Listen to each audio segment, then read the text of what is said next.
very much to both of you for not only sharing research on creatine with us, but also Dr. Kreiler, thank you so much for sharing the overview of this conference, what we can be looking forward to. And now, please let me welcome our another speaker, Professor Bonilla. The stage is yours. Okay, and as I was saying, glad to be here to talk about the metabolic basis of creatine in health and disease. So I would like to, as a disclosure, to extend that as a science product manager for MTX Corporation. So I do research as well on creatine and has been sponsored as well for this brand for certain studies that we have done with the team DBSS and the research affiliates from Dr. Kreider's lab. And this is the content of this talk that I would like to cover from different levels, starting from this cellular level, that what happened when creatine goes into the cells and is uptaken by this creatine transporter. And after this, we will be talking about this creatine kinase and the phosphocreatine system, which is involved in important metabolic mechanisms about bioenergetics. But we will extend this to this compartmentalization that appears in the cell, where the creatine kinase is not only involving this common production of the ATP, but also a regulation of the cellular respiration and some ion transporting.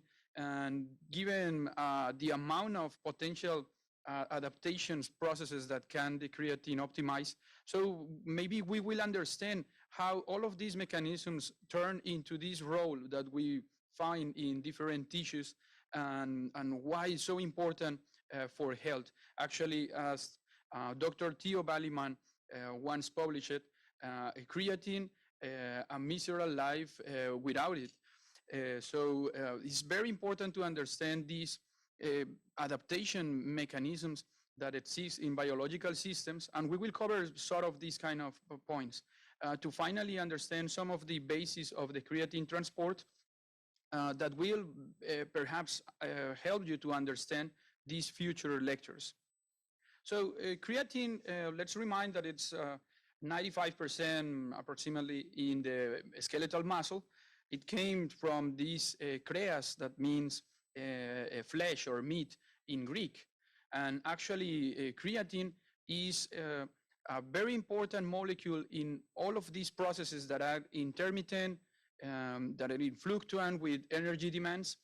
So it's so common as well to find this kind of 5% that it's also an approximation in several other tissues and cells with high energy demands, as could be the cardiomyocytes, the hepatocytes, the enterocytes, so some of these photoreceptor cells, and even epithelial and hair cells.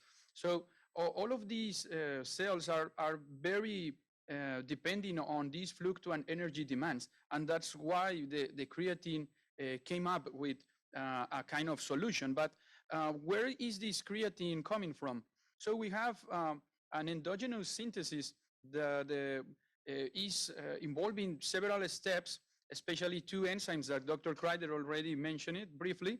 There are the L-arginine glycine amidinotransferase, let's call it AGAT from now on, and the GAMT, the guanidinoacetate and methyltransferase. So these enzymes are the two steps of the creatine synthesis that is involving 3 amino acids in total.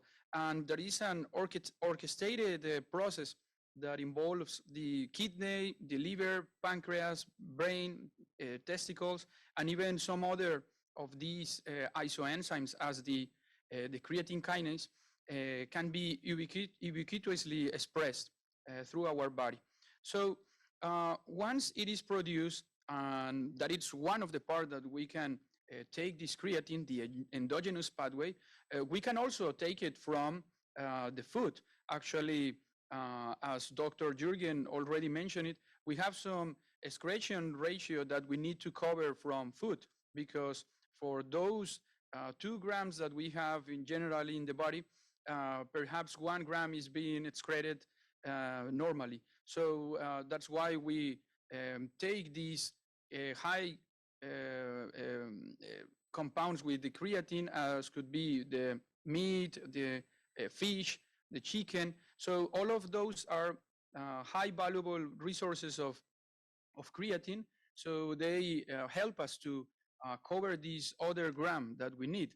And perhaps that's why we need to understand that the vegetarian and vegan population, they could have less amount of creatine in their body.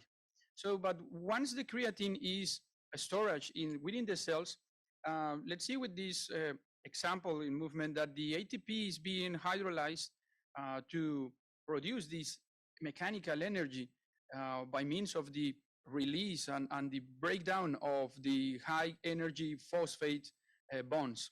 So after this broken process is that we use the energy to produce movement, but not only movement, but also, for example, to produce an electrochemical gradient, as could be in sodium, potassium, ATPase, or also for using the calcium again in this sequestration that occurs in the sarcoplasmic reticulum by the SERCA proteins.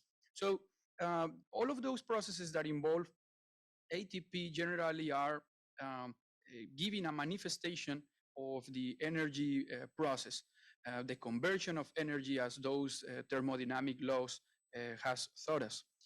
So in here is where creatine becomes important because it is necessary to help with the maintaining the ATP concentrations within the cell. Actually, we know that the phosphocreatine levels are higher than ATP levels.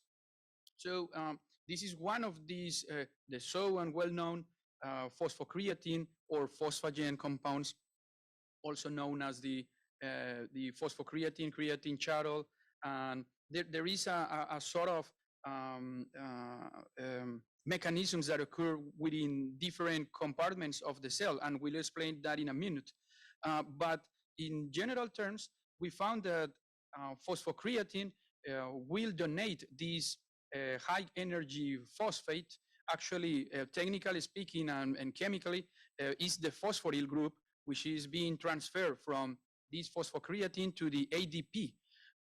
Let's remember that during this process of the hydrolyzation, the product is ADP, the adenosine diphosphate, plus inorganic phosphate. So in this case, this is the process to maintain these ATP concentrations. But the process is being catalyzed by the creatine kinase and can be reversible.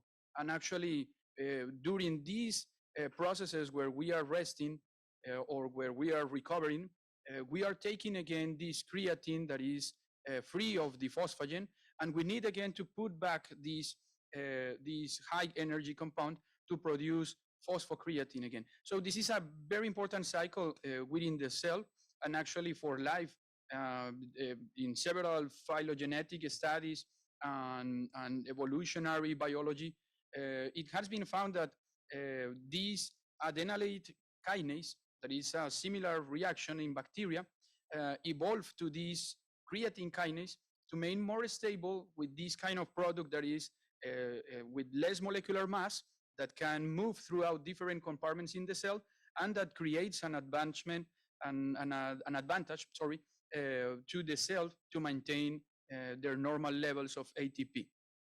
Let's remember again that the creatine can be found in higher amounts in this phosphocreatine form, in this energetic form that is so-called sometimes in the papers. Around 67% can be phosphorylated, but the other 33 will be in the free form. So these kind of phenomenons that appear in these phosphagen systems are one of those mechanisms to produce and maintain ATP levels stable. As we know, those processors are not switches that we just turn on the phosphocreatine system or the phosphagen systems, while glycolysis and, I don't know, mitochondrial oxidation is turned off, that it's not happening. And actually all of them are creating a very complex regulation that is always being simultaneous happening, and that will be perhaps the efficiency or the power of these kind of energy systems will vary according to the, for example, intensity of the exercise, in this case that is more common, the duration of the exercise, and even genetic and some other patterns that are related to the environmental conditions as the nutrition is. So in general terms, we find that these energy, high energy compounds will be essential for life. And that's why creatine became important, and especially this so-called creatine kinase system that we will see right now in this screen.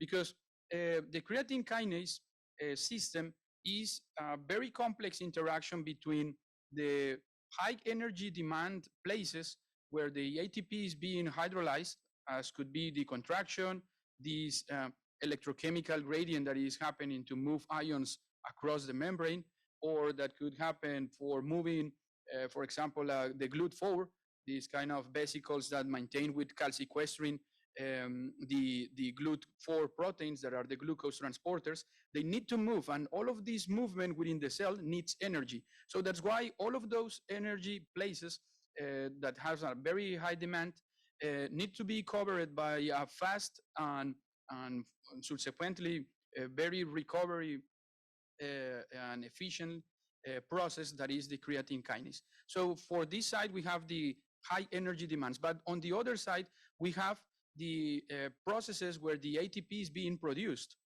As the most general example, we find from an evolutionary point of view, the oxidative phosphorylation.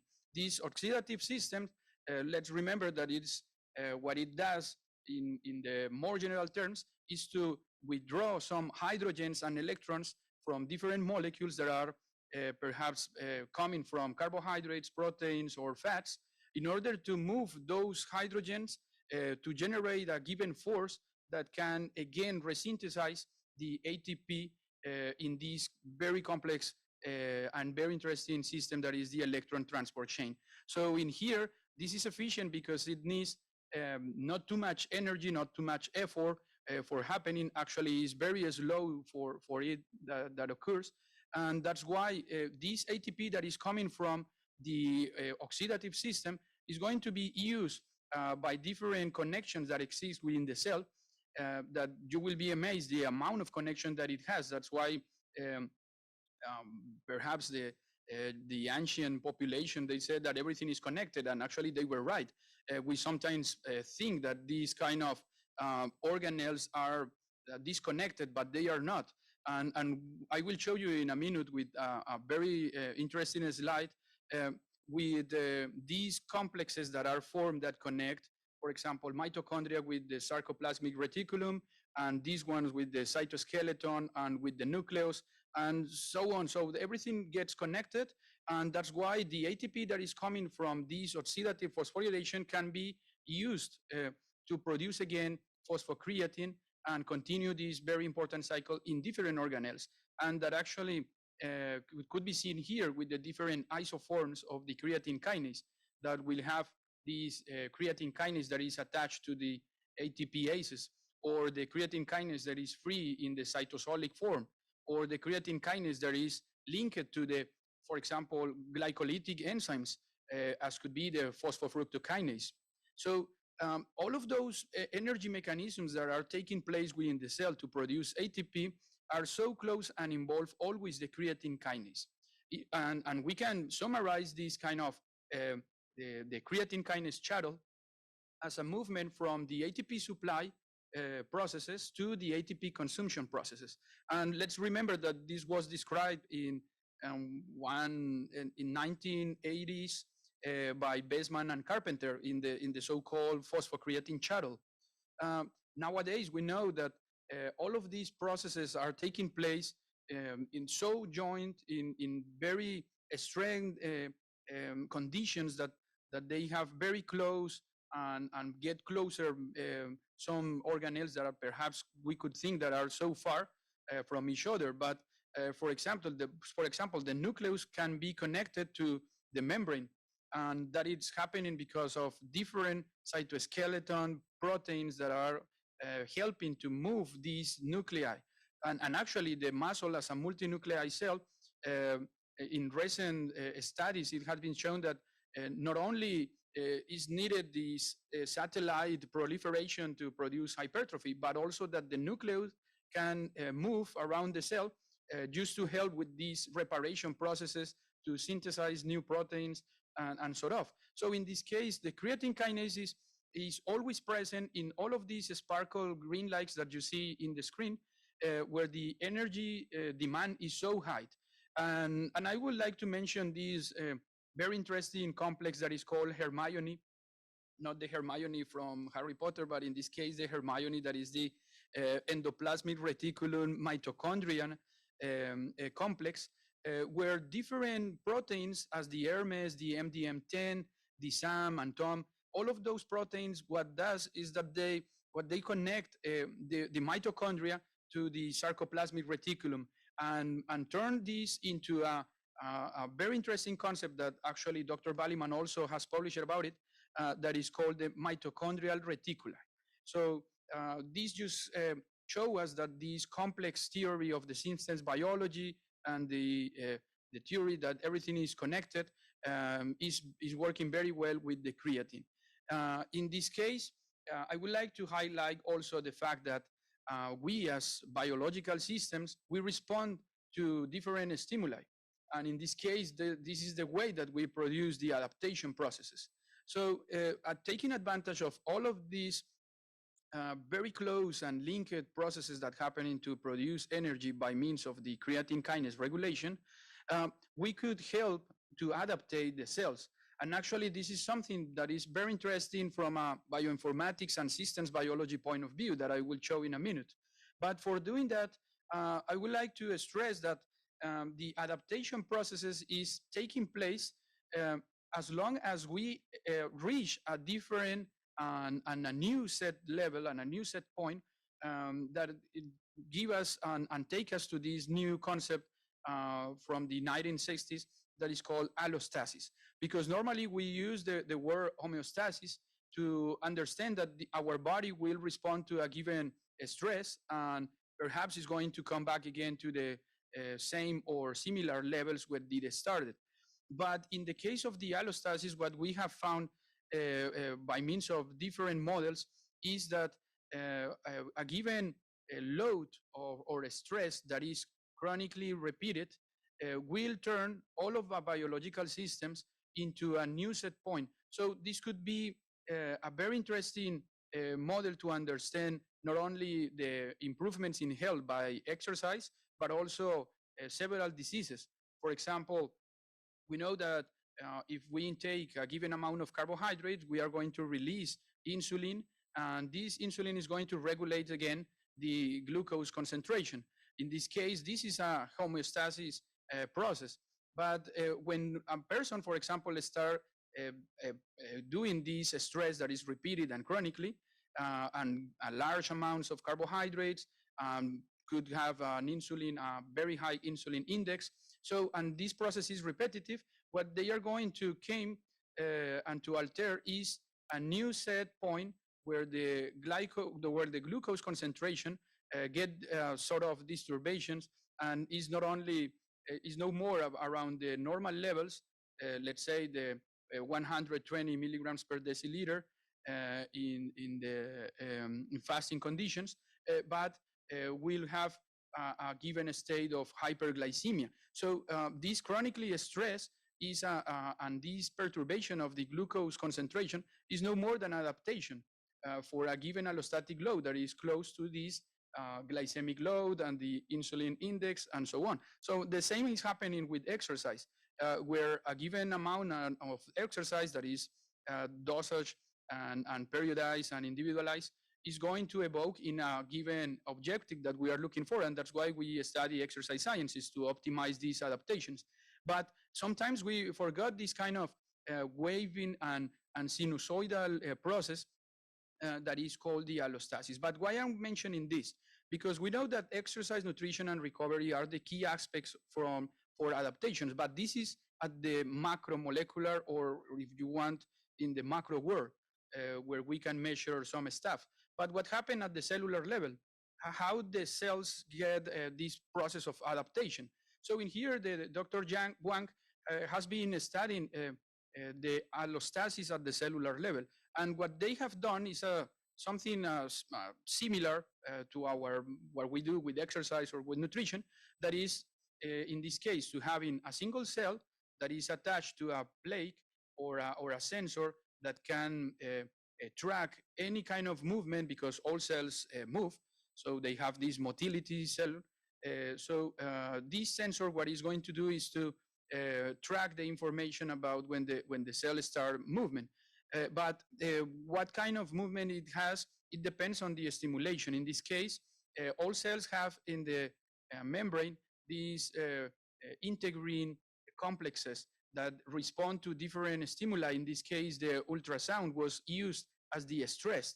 So a certain amount of stress was applied. This is the receptor, and the cell responds. So it's always the stimuli response theory. In this case, what they did also was to constrain and inhibit several complexes of the energy production and motility and mechanically movement of the cells, cytoskeleton as actin, and some other DNAs and proteins that are involved in the movement of the cell. What was very interesting that they found was that these kind of patterns of adaptation or not adaptation were so close to those that we see in the macro world. And as was expected, these result in the fact that allostasis at the cellular level would depend on these very close, but not always the same processes that are energy and mechanics. Because you can have a very nice cell optimized with energy, but if the mechanical part of the cell, the cytoskeleton structure, the different proteins that are expressed that are needed to use that energy are not good, so the cell is not going to adapt. And the same in the opposite way. So that's why what we did was to use this systems biology approach to try to understand why creatine is so important in health and disease.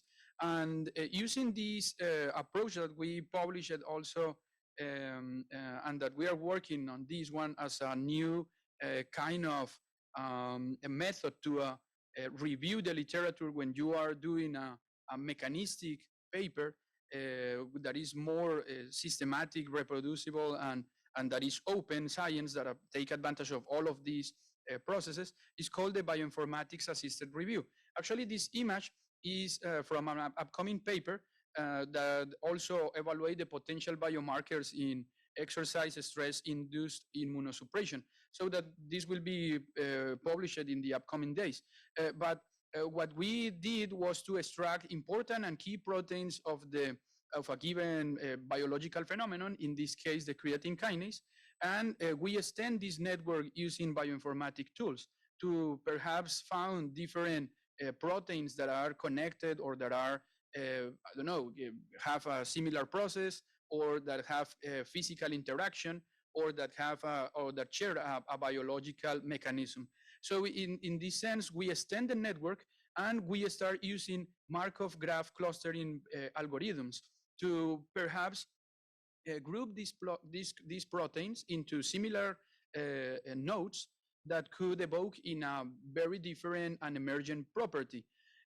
And what was interesting in this case for the creatine kinase is that we cluster the proteins into one that is so close to the cellular mechanical processes, cytoskeleton proteins, proteins that are related to DNAs, to nepsins, to different stabilizers of the cellular architecture.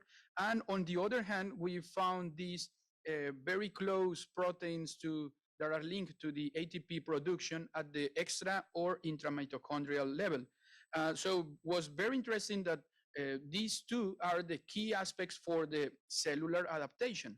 So that's why perhaps the creatine kinase system behaves as a allodynamic sensor that can, depending of a given stress condition that the cellular has, evoke and optimize the adaptation in different phenomena.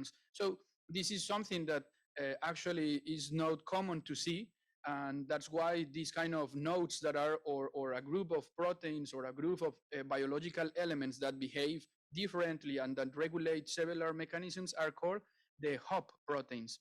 So we can say that the creatine kinase result in a hub for the life processes.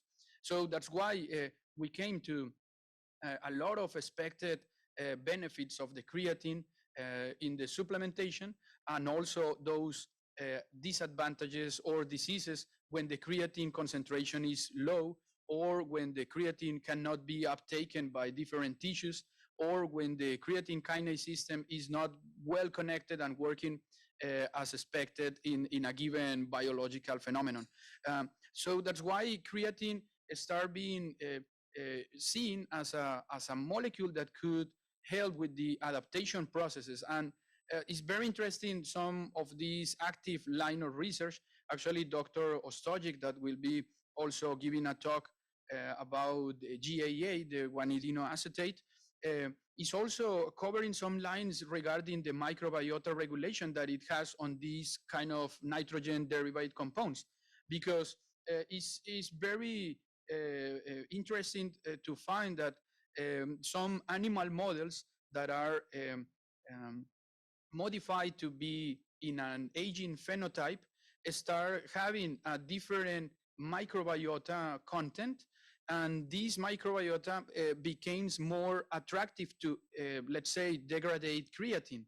And perhaps this reduction in the creatine in the aging, in this case, rats, could be associated with the starting phenomena as the sarcopenia or dinapenia and some others that are related to the aging process. So these are very active lines of research right now, especially with the microbiome regulation and some others. But this image, I guess that just briefly summarize some of these key aspects where creatine can have a very important and, again, adaptive response that is optimized by the optimal concentrations. So just to close, within these, the 4Rs framework that we published the last year as well with Professor Alexandra Perez and Dr. Kreider and Dr. Odriozola, this was not only based as a mnemotechnic to say, okay, the 4Rs for the nutritional recovery is this one. No, but they were thought from an allostatic point of view. I mean, these key aspects of the nutritional strategies are those that optimize the adaptations. And that's why at the end, they result giving us this allostatic response that we always talk. And that's why also the creatine was linked to these repair processes, actually, within this second R. And okay, in this case, just for a lot of benefits that the creatine has, and understanding that the creatine is very essential for life, that's why we now, with the strong evidence due to the bioavailability, the low toxicity that it has shown and none, or even the effectiveness that it has for several purposes, to recommend the creatine monohydrate.